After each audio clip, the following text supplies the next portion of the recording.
Ok, on va pousser le bouchon un peu plus loin et on va éventuellement essayer avec cette image-là.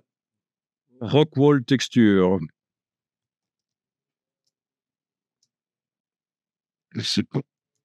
Ok, sur l'image Rockwall Texture, vous cliquez, vous mettez un texte. C'est bon. Je quitte l'outil texte, je passe à l'outil de déplacement. Je peux donc enclencher l'outil de transformation manuelle commande T.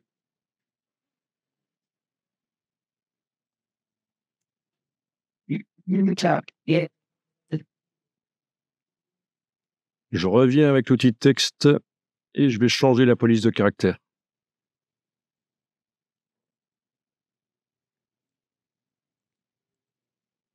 Ok.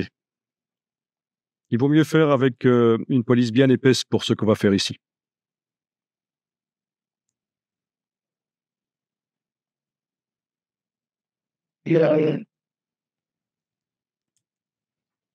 Bon, ben vous pouvez faire la même chose que ce qu'on a fait avant, c'est-à-dire vous double-cliquez sur la partie droite du calque de texte et vous allez jouer sur le curseur ici, de manière à faire en sorte que le texte n'apparaisse pas aux endroits des fissures. Aux endroits des fissures, en fait, oui. Logique, hein? Le texte ne peut pas être peint dans le vide des fissures. Donc voilà.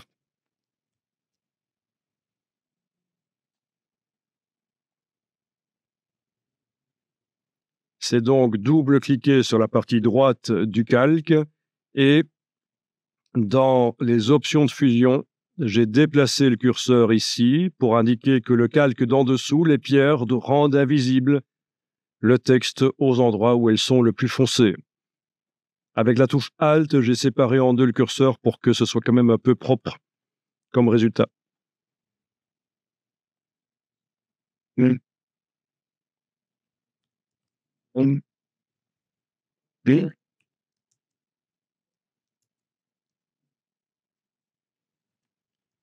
Alors, le mode de fusion du calque peut être modifié.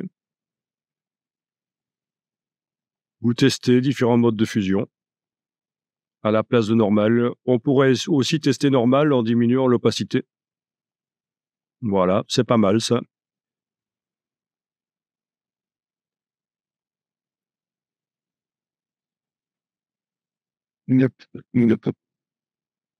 Ok. Ça va? Et donc, ce qu'on va faire ici, c'est qu'on va faire en sorte que le texte soit déformé par les pierres. Et ça, c'est ce qu'on appelle du displacement map. Donc, c'est une carte de déplacement. Alors, on y va. Vous enlevez l'œil en face du calque de texte pour l'instant.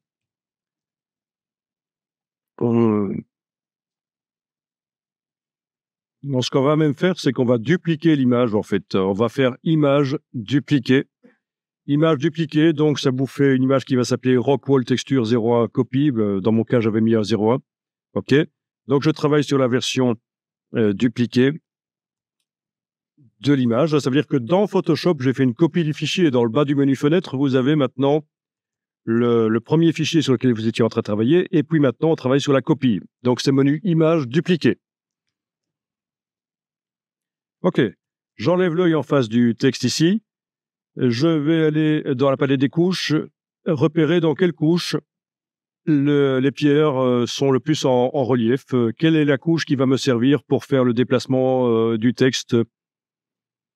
Donc, palette des couches, rouge, vert, bleu. OK.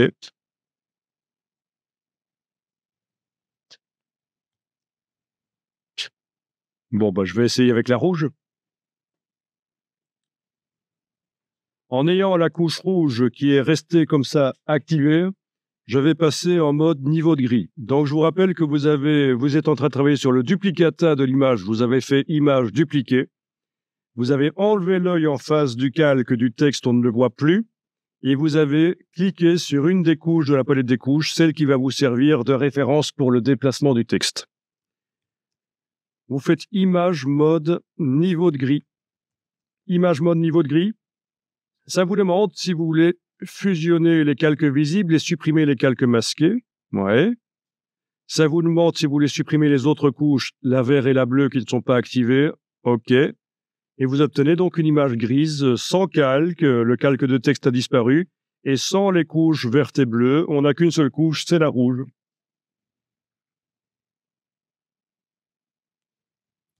Je l'enregistre au format Photoshop sur le disque dur.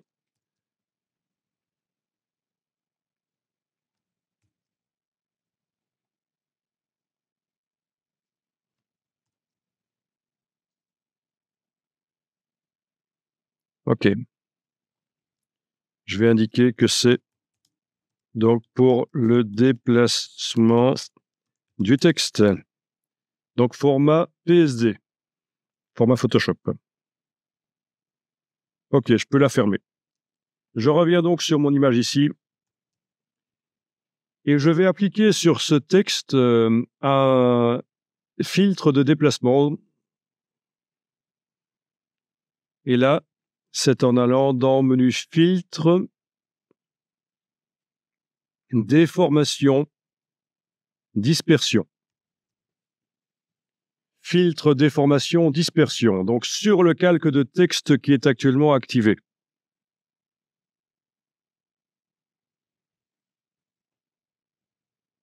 Alors il y a un message qui apparaît. Le calque qui est actuellement est un calque de texte. Pour pouvoir subir le filtre de dispersion, il faut soit le transformer en un calque pixel, soit mettre le texte dans un objet dynamique. Eh ben, je vais choisir convertir en objet dynamique, c'est mieux. On évite absolument de pixeliser. Bon, je peux cliquer sur OK dans la boîte qui suit, et ça me demande d'aller montrer l'image qui va servir de référence pour le déplacement. C'est celle que je viens d'enregistrer là il y a 2 minutes. OK, ouvrir. D'accord. Vous avez donc le texte qui a été mis dans un objet dynamique et un filtre dynamique est arrivé. C'est un filtre de dispersion. Il utilise l'image que vous avez été pointée sur le disque dur. C'était la couche rouge. Et vous devriez remarquer que le texte se déforme selon les rochers. Vous voyez ça? Mais ce qui est intéressant, c'est que c'est encore modifiable. Vu que c'est un filtre dynamique, je peux double-cliquer sur lui, sur le mode dispersion, aller changer les valeurs. Si je veux que ça bouge plus encore, je vais mettre par exemple 25, 25, 25. OK. Ça me demande de préciser où est l'image. Ben, c'est toujours la même, c'est celle-là. Ouvrir. Et voilà. Bon, ça a des limites, en fait. Hein. C'est pour faire du bas-relief, en fait. Hein.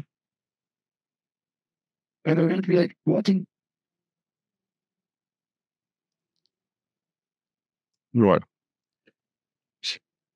Là, on voit que même les subtilités du rocher influencent. Bon, ça donne l'impression que c'est de la peinture sur des rochers. Quoi. Voilà. Ah, évidemment, si je bouge, ça ne correspond plus. Hein. Si je bouge le texte après avoir fait ça, c'est foireux. Il faut que je redouble-clique sur... Oui, et même, il vaut mieux qu'il soit en place dès le départ parce que... Ouais. On va quand même essayer.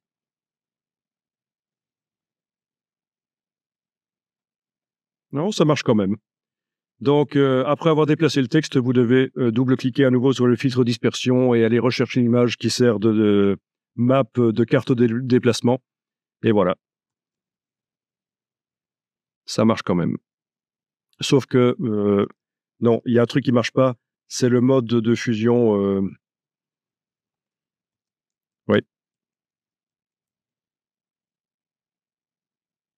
Oui, il y a un... Si, ça va marcher. Vous voyez, à l'endroit des trous, des pierres, on a de la peinture, c'est pas logique, ça. Hein Bon, je vais aller double-cliquer sur la partie droite ici et jouer sur le curseur d'écrêtage pour régler ça. La partie droite de l'objet dynamique, donc ici.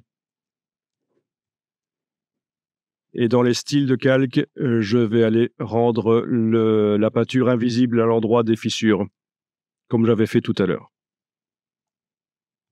Voilà. OK, là, c'est quand même mieux. Alors, c'est pas facile, mais vous allez avoir l'enregistrement. OK?